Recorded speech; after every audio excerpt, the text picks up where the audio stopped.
Assalamualaikum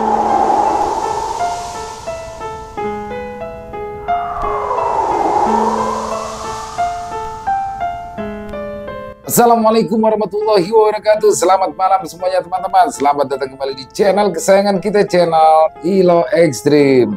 Dan dimanapun teman-teman berada, semoga teman-teman semua selalu dalam keadaan sehat walafiat tanpa kekurangan satu apapun. Amin amin ya robbal alamin. Dalam kesempatan yang baik ini, kami akan membawakan satu kisah dari penulis asal Garut, Jawa Barat, yaitu Ibu Neneng Dewi NS. Wah, keren banget ini kisahnya teman-teman. Tapi sebelum kita masuk dalam kisahnya, kami ingin mengucapkan terima kasih kepada seluruh teman-teman yang sudah selalu hadir di setiap harinya dan sudah selalu setia mendukung channel kami. Karena kehadiran teman-teman lah, kami selalu bersemangat berkarya di setiap harinya. Yuk, nggak pakai lama-lama lagi, nggak usah berbasa-basi lagi, langsung aja kita masuk ke dalam kisahnya. Mode horor on! Kisah tragis keluarga si Juragan Domba.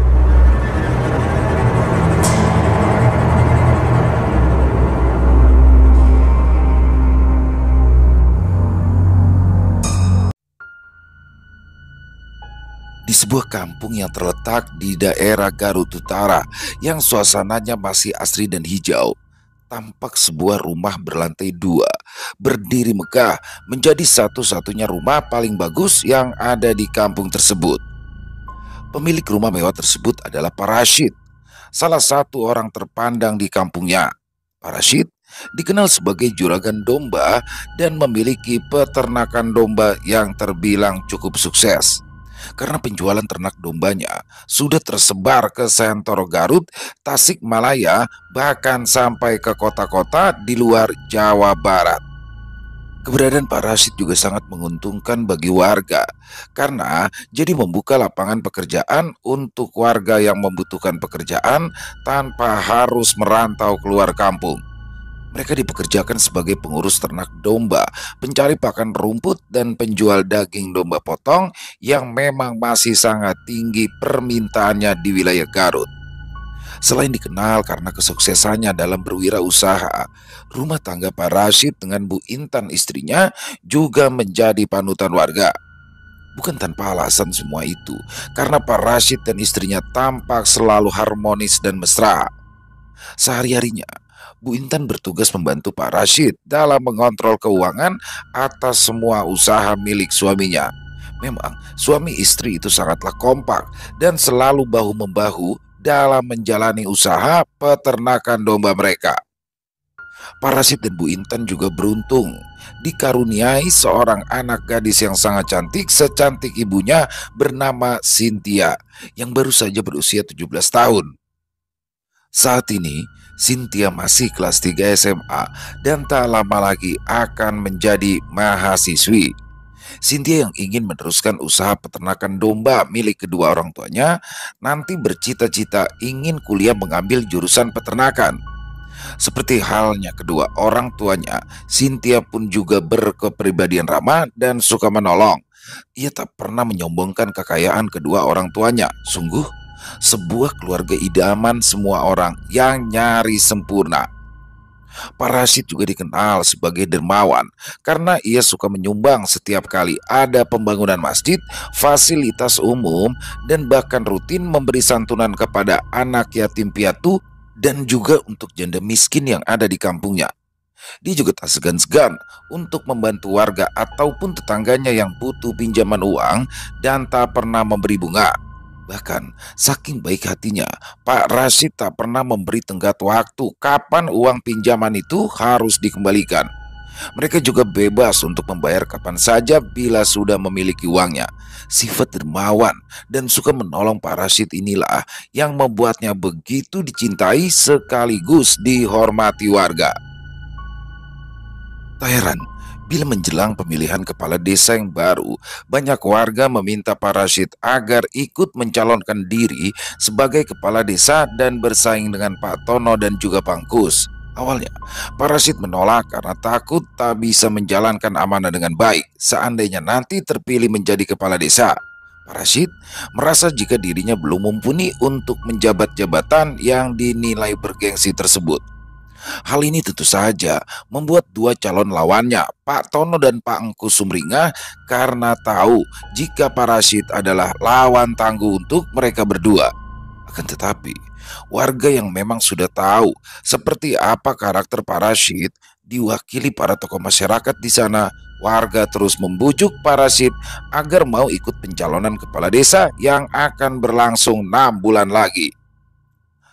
Seiring berjalannya waktu, Parasit pun akhirnya luluh juga dan bersedia. Tentu saja semua itu juga atas persetujuan dari istri dan juga anaknya. Warga dan para tokoh masyarakat pun menyambut baik keputusan Parasit, namun hal ini tidak berlaku bagi Pak Tono dan Pangkus. Mereka berdua geram dengan bersedianya Parasit mengikuti pemilihan kepala desa. Sial, kenapa si Rasid malah berubah pikiran? Jadi mau ikut pemilihan calon kepala desa segala, rutuk Pangkus seraya mendengus kesal di depan Bu Jujun istrinya. Lalu ia mengenyahkan tubuh gempalnya ke kursi. Secangkir kopi manis yang dari tadi disajikan panas-panas oleh Bu Jujun sampai dibiarkan dingin oleh Pangkus karena sama sekali tak disentuhnya. Bu Jujun yang tahu betul karakter keras dari suaminya mencoba menghibur dan mendinginkan suasana yang sempat panas akibat emosi suaminya. Sabar atuh Pak, jangan apa-apa dibawa emosi, nanti malah Bapak sendiri yang rugi. Jangan sampai Bapak sakit gara-gara memikirkan masalah ini, kata Bu Jujun dengan suara lembut. Namun ucapan sang istri dengan suaranya yang menyejukkan itu tak kunjung meredakan emosi Pangkus yang masih saja meluap-luap seperti banjir lahar gunung yang hendak tumpah keluar. Bagaimana Bapak tidak emosi, Bu? Itu si Rasid kan awalnya menolak dicalonkan warga sebagai kades. Bapak udah lega sekali, Bu, karena saingan Bapak itu hanya Pak Tono, dan Bapak yakin bakalan menang kalau ngelawan Pak Tono. Tapi Pak Rasid malah berubah pikiran. Bapak kan jadi pusing atuh, ucap Pak Engkus dengan wajah yang masih merengut kesal. Iya, Ibu tahu, tapi kan menang kalah itu mah sudah biasa dalam sebuah kompetisi. Harusnya Bapak mundur saja dari pencalonan kades. Kalau tahu bakalan kalah, daripada rugi waktu sama rugi uang, saran Bu Jujun. Pak Engkus mendelik kesal ke arah wajah cantik istrinya yang sudah berusia setengah abad itu. Bukan jawaban itu yang ingin ia dengar dari perempuan yang sudah mendampinginya lebih dari 25 tahun. Ya Bapak nggak mungkin mundur lah Bu. Apa Ibu nggak mau jadi Bukades? Banyak atuh ibu-ibu lain di luar sana yang ingin sekali jadi Bukades, tapi mereka tidak punya kesempatan untuk mewujudkannya. Ibu, kalau nanti jadi Bukades mah, bakal banyak yang hormatin Bu, ucap Pak Engkus menyampaikan pendapatnya dengan penuh semangat. Ya, Pak Angkus yang terkenal sebagai juragan ikan asin itu memang merasa kalau Pak Rasid adalah saingan paling berat dalam pemilihan kepala desa nanti. Dia yakin bila bersaing secara terbuka dengan Pak Rasid sudah pasti dia akan kalah telak. Pak Tono dan Pak Angkus rupanya secara terpisah sama-sama merencanakan sesuatu yang buruk untuk Pak Rasid meskipun ditempuh dengan cara yang berbeda. Pak Tono hendak menjegal langkah Pak Rasid maju sebagai calon kepala desa dengan menyusun sebuah kampanye hitam di mana Pak Tono dan para tim suksesnya akan berusaha menjatuhkan nama baik Pak Rasid dengan memfitnahnya sudah melakukan hal-hal buruk yang melanggar norma dan bisa membuat Pak Rasid dijauhi bahkan dibenci oleh para warga yang menjadi militan setianya. Pada awalnya, Pak Tono membayar Sari, seorang janda yang terkenal genit dan pintar merayu, untuk mencoba menggoda Pak Rasid. Sari disuruh harus sering menemui Pak Rasid, lalu membujuknya untuk selingkuh, namun upaya mereka gagal. Karena Pak Rasid yang taat beragama dan begitu teguh memegang kesetiaan kepada Bu Intan, sama sekali tidak tertarik meladeni godaan demi godaan yang dilancarkan Sari. Meskipun Sari itu cantik, seksi, dan usianya masih sangat muda, Pak Rasid sama sekali tak berminat untuk meliriknya. Sari yang sudah dibayar mahal tak patah arang Ia coba lagi membuat jebakan dengan berpura-pura pingsan di depan parasit yang sedang melintas di jalan itu saat mengontrol salah satu peternakan dombanya. Tapi usaha Sari kali ini juga gagal karena parasit tiba-tiba saja ditelepon Bu Intan. Sang istri meminta parasit untuk segera pulang karena ada tamu dari Jakarta yang akan membeli domba untuk akikah anaknya yang akan diselenggarakan di Garut. Sial, usaha kita gagal lagi buat menjatuhkan parasit, Bu. Tutur Pak Tono kepada Bu Mira istrinya. Bu Mira yang sangat terobsesi untuk menjadi Bu Kades dan selalu saja memanas-manasi suaminya agar terus maju dalam pemilihan Kades, langsung menghentikan kegiatan menyiram aneka tanaman bunga yang sedang dilakukannya. Kok bisa gitu ya, Pak? Saud Bu Mira seraya berjalan pelan menghampiri suaminya yang baru saja datang. Lalu ia duduk di kursi depan teras dengan posisi saling berhadapan. Nggak tahu lah, Bu. Bapak juga bingung. Mana saingan kita Pangkus juga sepertinya masih sukar untuk ditumbangkan. Keluh Pak Tono seraya membakar sebatang rokok, kemudian ia hembuskan secara perlahan hingga asap rokok itu terbang melambung ke atas. Kemudian menghilang begitu saja dihembuskan oleh angin. Bu Mira hanya manggut-manggut. Terlihat Bu Mira juga sedang berpikir keras untuk mencari solusi atas masalah pelik yang kini sedang dihadapi suaminya itu. Sebenarnya, Pak Tono tidak terlalu berambisi untuk mencalonkan diri sebagai Kades, bahkan bisa dibilang Pak Tono cenderung ogah-ogahan untuk ikut dalam pemilihan Kades karena sudah yakin jika ia tidak mungkin menang melawan Pak Rashid dan juga Pangkus. Namun Bu Mira yang sudah lama ingin sekali naik pangkat menjadi seorang istri pejabat meskipun di tingkat desa terus memujuk Pak Tono agar ia mau ikut dalam pencalonan Kades. Bu Mira berkilah, nanti selain kekayaan mereka akan semakin bertambah mengingat besarnya dana desa yang dikucurkan, juga bila Pak Tono berhasil menjadi Kades terpilih, maka prestis keluarga mereka di tengah masyarakat juga akan ikutan naik. Bu Mira di sini tidak mau tahu, mau pakai cara hitam sekalipun akan ia jalani. Yang penting ambisinya sebagai ibu Kades terpenuhi.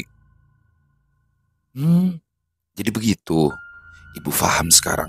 Kalau begitu teh Bapak tidak perlu khawatir. Biar semuanya Ibu yang urus.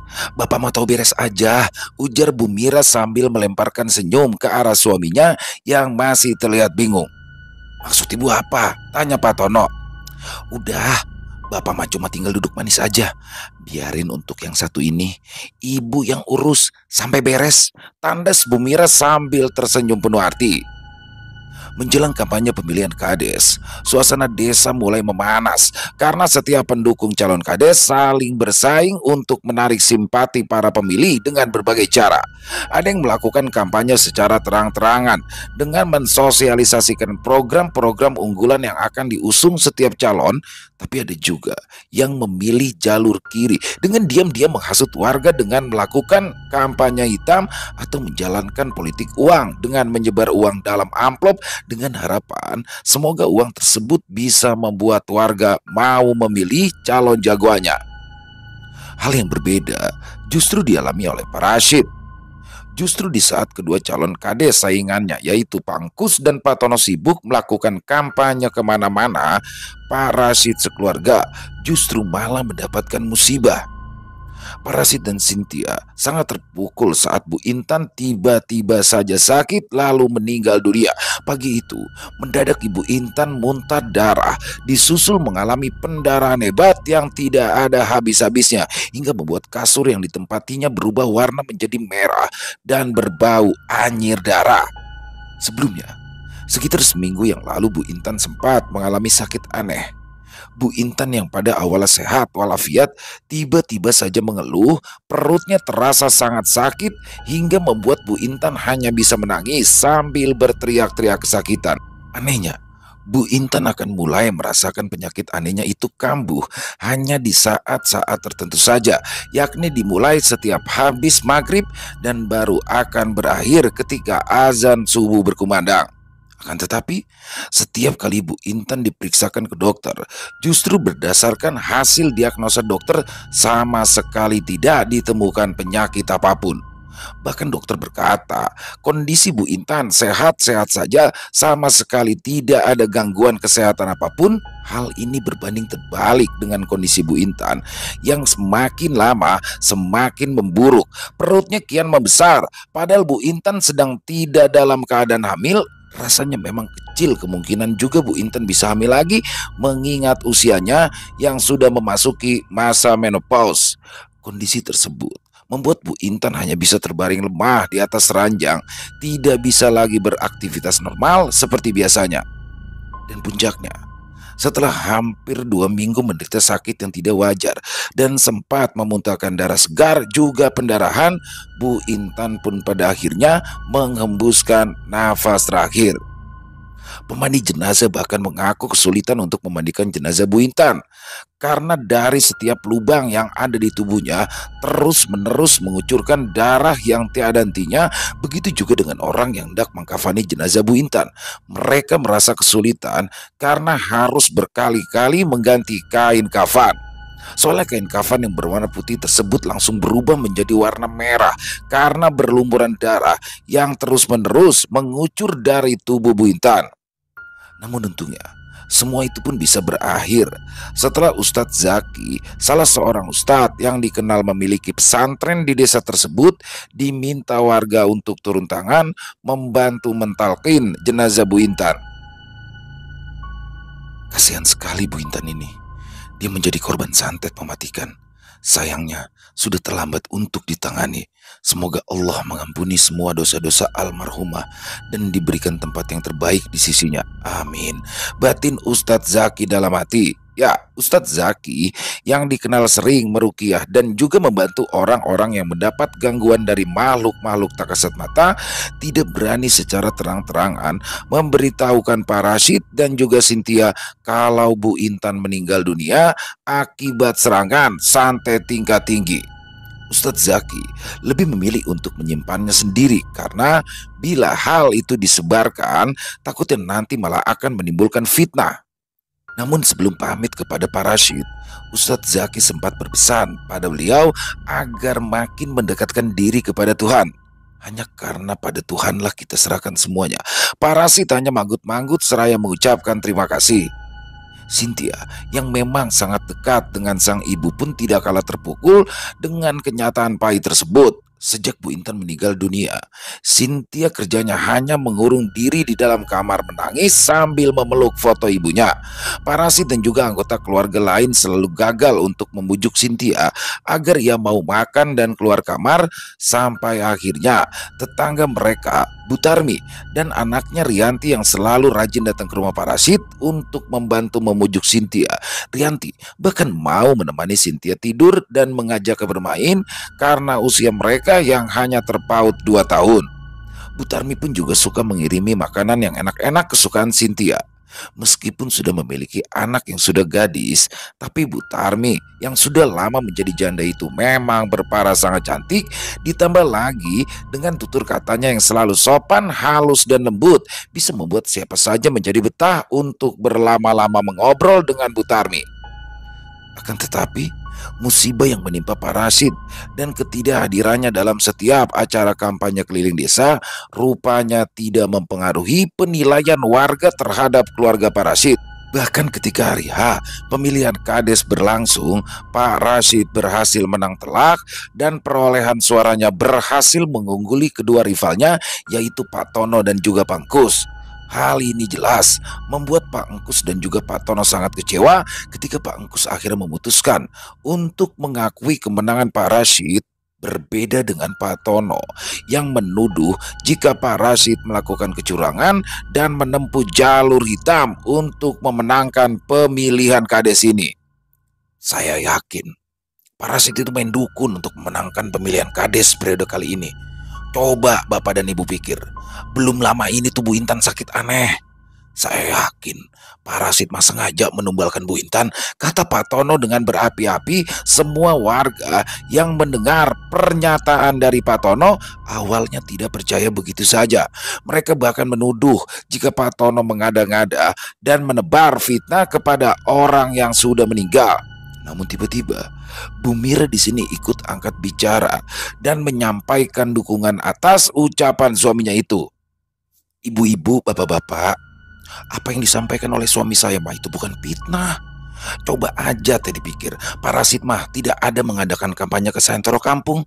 Parasit juga tidak ada mensosialisasikan program-program unggulan. Tapi coba buktinya, dia bisa terpilih dengan keunggulan suara 90%. Coba dah, coba kalian pikir sendiri, itu apa coba namanya? Ya pasti Parasit mah sudah yakin akan menang karena sudah menumbalkan istrinya sendiri. Tandas Bu Mira. Semua orang langsung terdiam mendengar pernyataan dari Bu Mira. Semua yang disampaikan Bu Mira itu memang masuk akal, tapi ada juga warga yang masih ragu. Apa mungkin Parasit yang terkenal taat beragama mau bersekutu dengan iblis, bahkan tega menumbalkan istri yang sangat dicintainya hanya demi sebuah jabatan kades?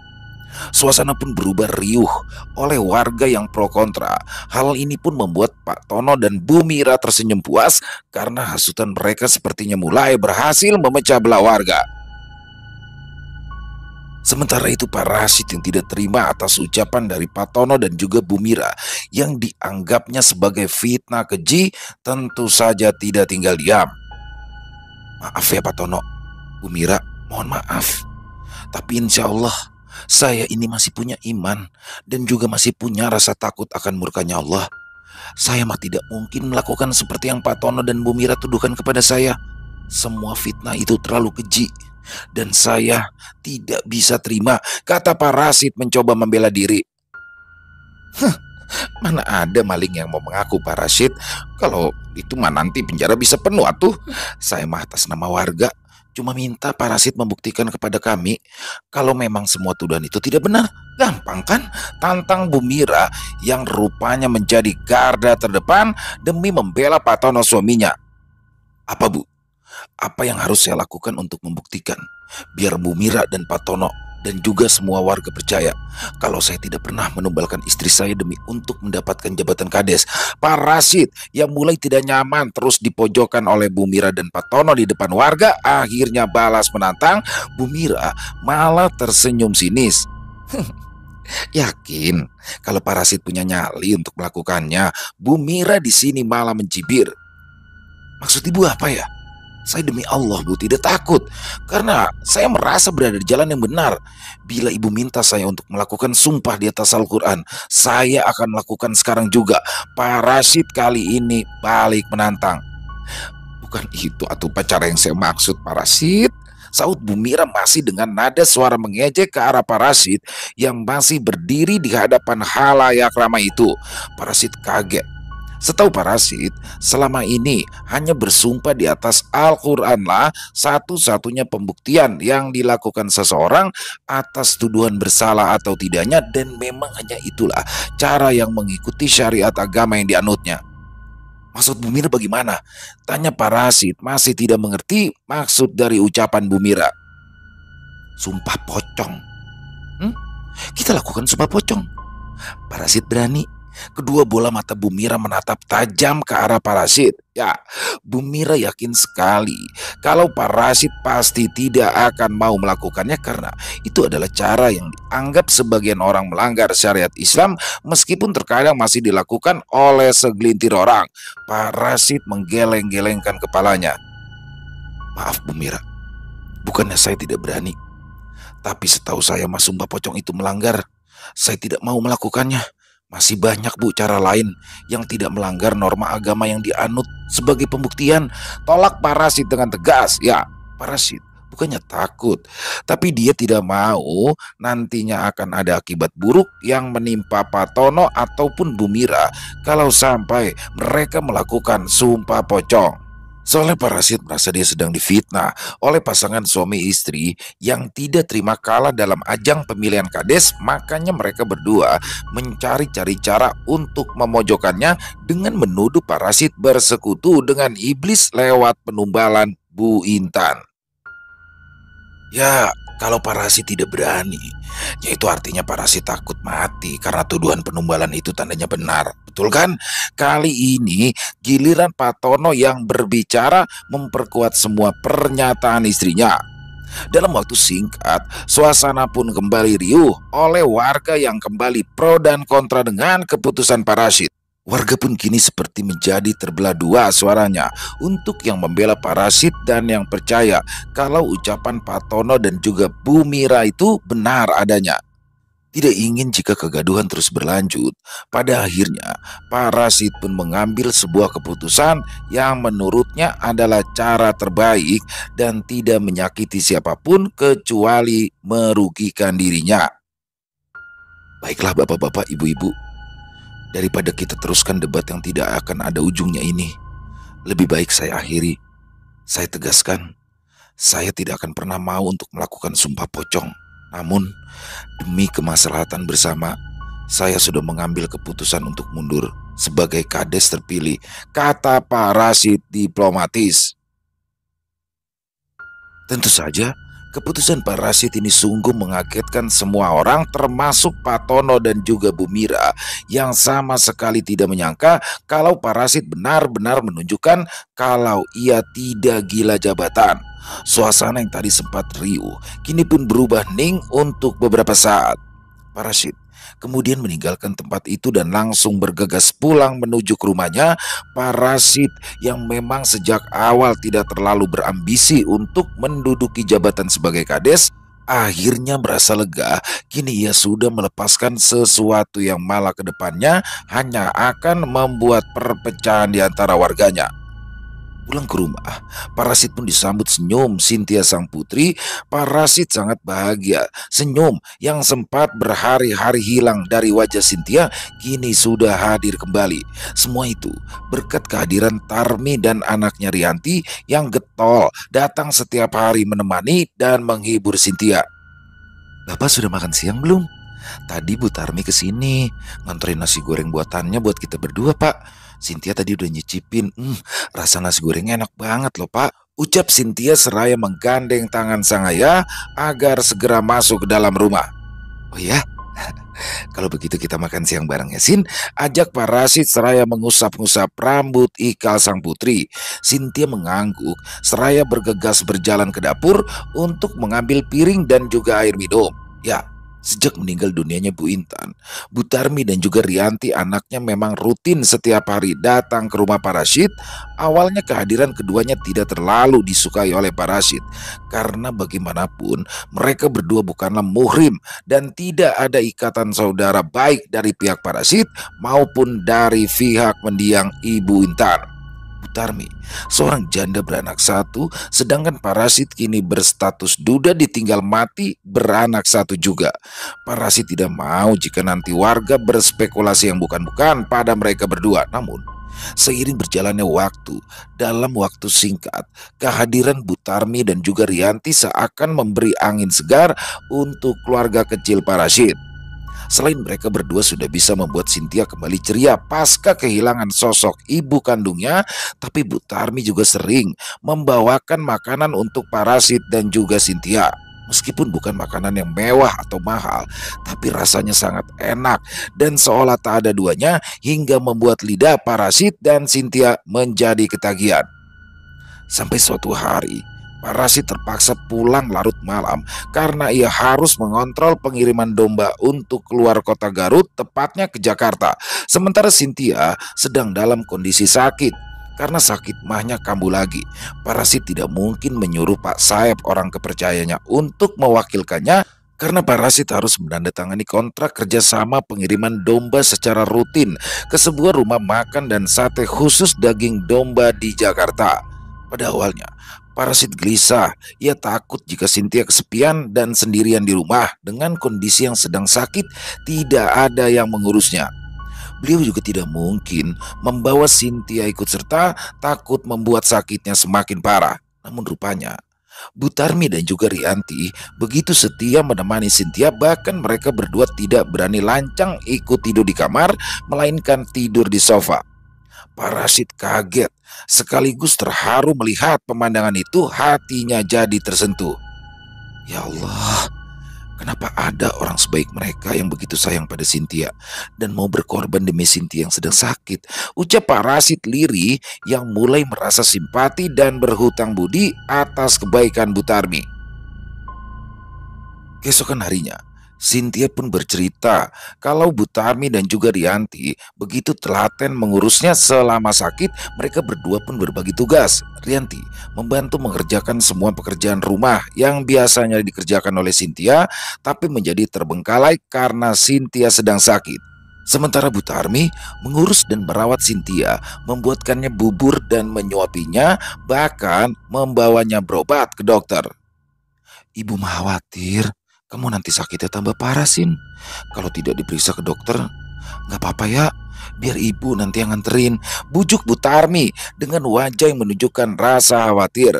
Cynthia begitu tersentuh atas semua perhatian dan juga kasih sayang tulus yang diberikan Butarmi. Ia pun langsung mengangguk sambil mengucapkan terima kasih. Terima kasih banyak ya Bu. Butarmi baik banget, ucap Cynthia tulus. Sama-sama, sahut Butarmi sambil tersenyum. Dan sejak saat itu, entah kenapa, Parasit pun mulai terus memikirkan Butarmi. Parasit juga mulai ketagihan masakan yang dibuat oleh Butarmi, sampai-sampai Parasit merasa kalau masakan lain tidaklah seenak masakan yang dibuat oleh Butarmi, meskipun itu masakan yang suka Parasit beli di warung nasi langganannya. Sementara itu, di luar dugaan, kondisi kesehatan Cynthia malah semakin menurun. Tubuhnya pun juga jadi jauh semakin kurus daripada sebelumnya. Padahal Parasit sudah membawanya berobat ke rumah sakit terbaik yang biayanya cukup mahal. Tapi dari hasil diagnosa dokter tetap sama, yaitu Cynthia sakit mah akut yang kini mulai merambat ke jantungnya. Tentu saja hal ini membuat Parasit shock sekaligus tersedih. Dia tidak menyangka kalau sang putri di usianya yang masih relatif muda harus menderita penyakit seberat itu. Butarmi yang kini mulai tak canggung lagi dengan Parasit, meskipun keduanya tidak ada ikatan apa-apa, selalu datang dan mencoba menghibur Parasit seperti yang selama ini selalu ia lakukan. Bahkan Butarmi pun juga suka menawarkan diri untuk menemani dan juga merawat Cynthia ketika Parasit harus sering berangkat keluar kota demi urusan bisnis domba yang ditekuninya. Sampai di suatu malam, Pak Rashid mendengar teriakan kesakitan dari Cynthia dari dalam kamarnya. Pak Rashid yang saat itu baru selesai melaksanakan sholat tahajud bergegas menuju kamar sang putri. Dan betapa terkejutnya Pak Rashid ketika ia melihat tubuh Cynthia sudah terbujur kaku dan kedua matanya melotot. Spray dan juga selimut yang menyelimuti tubuhnya kini dipenuhi oleh ceceran darah segar yang sepertinya berasal dari muntahan Cynthia sebelum maut memanggilnya. Cynthia, ya Allah, teriak Parasit dengan histeris. Parasit lalu memeluk tubuh kurus sang putri yang kini sudah terbujur kaku. Tangisnya pecah, menyayat hati siapapun yang mendengarnya. Ya, Parasit tidak menyangka akan secepat ini ditinggalkan oleh Cynthia. Rasa sakit dan kehilangan sang istri saja masih belum sembuh lukanya. Tapi kini malah bertambah dengan kepergian sang putri dengan cara yang juga tidak wajar. Bahkan bisa dikatakan hampir mirip dengan kematian Bu Intan. Warga yang pada malam itu sedang meronda bergegas ke rumah Parasit. Butarmi dan Rianti pun juga langsung datang demi menghibur Parasit dan ikut menangisi kepergian Cynthia. Warga pun mulai heboh. Mereka semua mulai berspekulasi dengan kematian Cynthia yang tidak wajar itu. Pak Tono, meskipun sekarang sudah berhasil menduduki jabatan impiannya sebagai kepala desa berdasarkan hasil voting melawan Pangkus, tapi sepertinya masih merasa tidak puas dan tetap ingin menjatuhkan Parasit. Seperti biasa, yang menjadi juru bicara adalah Bu Mira, istrinya. Tuh kan, sekarang mah bapak-bapak sama ibu-ibu paham kenapa dulu Parasit itu menolak untuk diadakan sumpah pocong. Buktinya teh sekarang dia numbalin anaknya sendiri demi ngelancarin usaha peternakan dombanya yang hampir bangkrut, kata Bu Marni dengan lantang tanpa mempertimbangkan perasaan Parasit yang kini sedang berduka atas kematian putri kandungnya. Kembalilah, suara gaduh warga pun terdengar. Sebagian warga membenarkan kalau sempat melihat parasit mengeluh jika usaha peternakan dombanya menurun drastis. Hingga ia sempat menggadaikan peternakannya itu ke bank untuk menambah modal, tapi setelah itu usaha peternakan dombanya malah kembali melaju pesat dan lebih sukses dibandingkan sebelumnya. Sampai parasit bisa membeli peternakan domba milik peternak dari kampung sebelah. Parasit diam. Dia tidak mau lagi menanggapi ocehan dan juga fitnahan dari Bukades dan Pakades yang tidak berdasar sama sekali. Parasit hanya terus menangis di depan pusara Cynthia yang masih basah itu. Warga yang mulai terhasut oleh ucapan Pakades dan Bukades pada akhirnya memutuskan untuk mengusir parasit dari kampung. Mereka tidak mau kalau nantinya ada warga yang suka main dukun, apalagi sampai tega menumbalkan anak dan istrinya sendiri demi meraih jabatan dan juga kekayaan. Rumah besar Pak Rashid sampai dilempari oleh batu, telur busuk, bahkan kotoran saking geramnya warga. Pak Rashid pun hanya bisa pasrah. Dia tidak mau membela diri lagi karena sudah pasti warga tetap tidak akan percaya padanya. Hanya saja Pak Rashid tidak habis berpikir kenapa Bukades dan Pak Kades begitu berambisi untuk menjatuhkan nama baiknya. Sampai suatu saat semua pertanyaan itu pun terjawab oleh kehadiran Ustadz Zaki yang mulai merasa gerah dengan makin beredar luasnya fitnah yang ditujukan kepada para syed. Seorang ustadz yang juga memiliki pesantren itu untuk pertama kalinya berbicara di hadapan warga. Ustadz Zaki menjelaskan kalau para syed itu tidaklah bersalah. Bukan Pak Rashid yang sudah menumbalkan Bu Intan dan juga Cynthia, melainkan Pak Kades dan Bu Kades yang menjabat sekarang. Rupanya, secara diam-diam, Bu Kades datang ke dukun santet untuk mengirimkan santet mematikan kepada Bu Intan. Dia ingin Bu Intan mati secara tidak wajar karena dulu Bu Kades sakit hati cintanya pernah ditolak oleh Pak Rashid. Lalu kini, Pak Rashid malah menjadi saingan utama suaminya dalam mendapatkan jabatan kades. Tidak sampai di situ, ternyata Bu Mira juga sengaja membayar Bu Tarmi dan juga Rianti yang ternyata merupakan saudara tiri dan keponakannya itu untuk mendekati keluarga Pak Rashid dan mencoba menarik simpati Pak Rashid dan juga Cynthia pasca meninggal dunianya Bu Intan. Bu Tarmi diiming-imingi akan diberikan uang 50 juta rupiah oleh Bu Kades, sedangkan Bu Kades sengaja meminta kepada Bu Tarmi untuk menjampi-jampi semua masakan yang diberikannya kepada parasit dengan memakai pelet darah head agar parasit takluk dan mau menuruti semua kemauannya, lalu akhirnya mengajak Bu Tarmi menikah, dan itu akan memudahkan Bu Tarmi dan juga Bu Kades untuk menguasai seluruh harta parasit. Sayangnya, parasit adalah seorang yang taat beribadah sehingga pelet darah head yang dilancarkan oleh Bu Tarmi atas perintah Bu Kades mental. Bu Mira geram dan kembali mencoba dengan menaburkan tanah kuburan di peternakan domba milik parasit agar usaha peternakan dombanya bangkrut.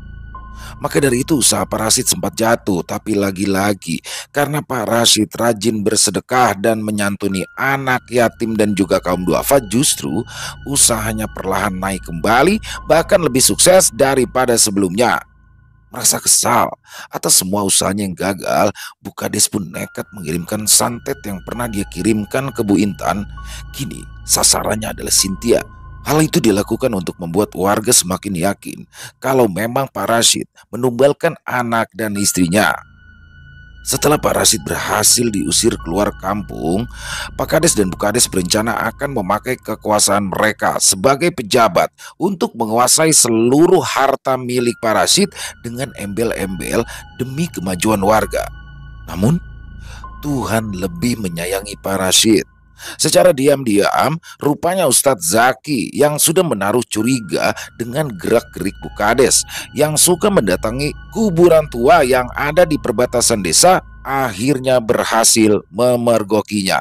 Lalu Ustadz Zaki pun sempat bertarung dengan Abah Tirta, dukun santet yang selalu didatangi dan dimintai tolong oleh Bu Kades. Wajah Bu Kades, Pak Kades, Bu Tarmi dan juga Rianti pun berubah pucat, tidak menyangka kalau Ustadz Zaki berhasil membuka semua kebusukan yang selama ini mereka tutup dengan rapat. Warga yang marah kini berbalik mengusir mereka dari desa. Lalu mereka semua meminta maaf kepada parasit karena selama ini sudah termakan hasutan. Pak Kades pun dicopot dari jabatannya sebagai Kades. Bu Tarmi dan Rianti yang takut diamuk warga diam-diam sudah pindah tak kemana.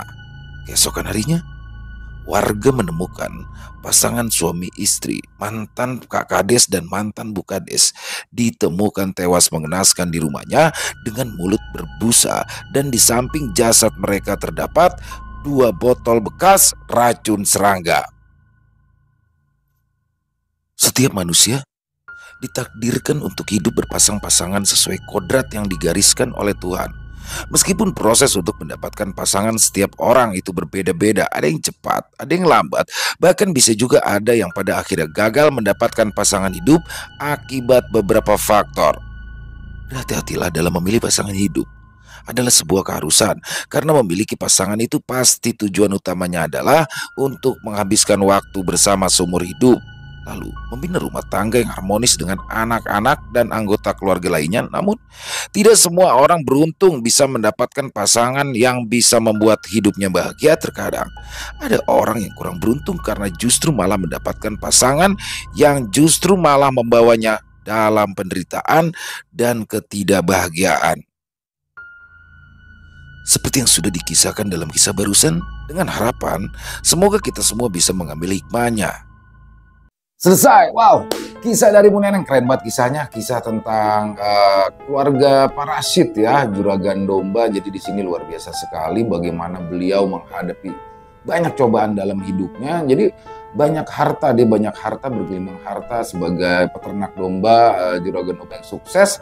Tapi di balik itu juga dia mendapati cobaan dan terpaan yang banyak. Jadi ya kita banyak bisa mengambil hikmah yang banyak ya dalam kisah barusan ini, ya itu kesabarannya parasit sendiri dan bagaimana menghadapi semuanya ini luar biasa ya. Dan alhamdulillahnya tuh pertolongan selalu ada sehingga terbuka semua tabirnya. Akhirnya Pak Kades dan Bu Kades terpilih menemui akhir yang tragis sebagai balasan dari semua apa yang dia sudah lakukan terhadap keluarga parasit. Jadi di situ apalagi ini nih Bu Tarmi ya, Bu Tarmi yang beserta anaknya nih yang ternyata pura-pura baik, tapi ternyata dia bersekongkol sama Pak Kades dan Bu Kades terpilih. Luar biasa sekali Bu Neneng, kisahnya keren banget dan banyak sekali hikmah yang bisa kita ambil dari kisah barusan teman-teman ya. Yang buruk-buruknya dibuang aja, kita ambil yang baik-baiknya saja. Dan ditunggu lagi ya Bu Neneng untuk kisah-kisah seru selanjutnya. Semoga kisah barusan bisa menghibur teman-teman semua, khususnya para pecinta penikmat horor misteri. Lebih khususnya lagi kepada para subscriber dari channel Ilo Extreme. Dan buat teman-teman mungkin yang punya komentar lain, yang punya pendapat lain ya tentang kisah barusan, silakan bisa menuliskannya di kolom komentar ataupun hanya sekedar saling menyapa. Nah, insya Allah kami akan membalasnya satu persatu. Buat yang suka dengan videonya bisa diklik tombol like-nya, tombol jempolnya. Boleh juga dong di-share link videonya ke teman-teman yang lain ya atau saudara-saudaranya agar juga ikut terhibur. Buat teman-teman yang baru bergabung atau sudah lama bergabung tapi lupa ternyata belum klik tombol merah subscribe-nya, yuk diklik dulu dong tombol merah subscribe-nya. Lonceng notifikasi juga jangan lupa dinyalakan agar teman-teman selalu mendapatkan notifikasi dari konten-konten yang akan kami upload selanjutnya. Untuk channel Ilo Extreme ini teman-teman kami upload di setiap harinya ya, setiap malam jam 7 malam waktu Indonesia bagian Barat atau jam 19.00 waktu Indonesia bagian Barat. Dan ya buat teman-teman mungkin yang punya kisah horor misteri ya, yang diangkat dari kisah nyata yang berdasarkan pengalaman pribadi. Pengalaman pribadi di sini bisa pengalaman diri sendiri ataupun pengalaman keluarga atau lingkungan sekitar ya. Apabila mungkin berkenan dibagikan di channel kami, silakan bisa mengirimkannya ke nomor telepon yang ada di bawah sini. Bebas. Dalam bentuk tulisan boleh, dalam bentuk audio, voice note, rekaman suara boleh, senyamannya teman-teman aja. Buat yang sudah mengirimkan kami ucapkan terima kasih. Buat yang sudah mengirimkan tapi belum dibawakan harap bersabar ya, karena harus melalui proses penggarapan terlebih dahulu agar bisa dinikmati oleh teman-teman yang lain. Di akhir kata, saya Ilo mengucapkan permohonan maaf apabila mungkin dalam pembawaan kisahnya barusan ada kata-kata saya yang salah. ataupun ada kata-kata saya yang mungkin kurang berkenan di hati teman-teman, saya mohon dibukakan pintu maaf yang seluas-luasnya. Dan sampai berjumpa lagi di konten-konten kami selanjutnya yang pasti tidak kalah ngerinya, yang pasti tidak kalah seramnya. Masih bersama saya Ilo di channel Ilo Extreme. Salam sehat, sukses selalu untuk kita semua. Jangan lupa bahagia, tapi jangan pernah pura-pura bahagia. Wassalamualaikum warahmatullahi wabarakatuh.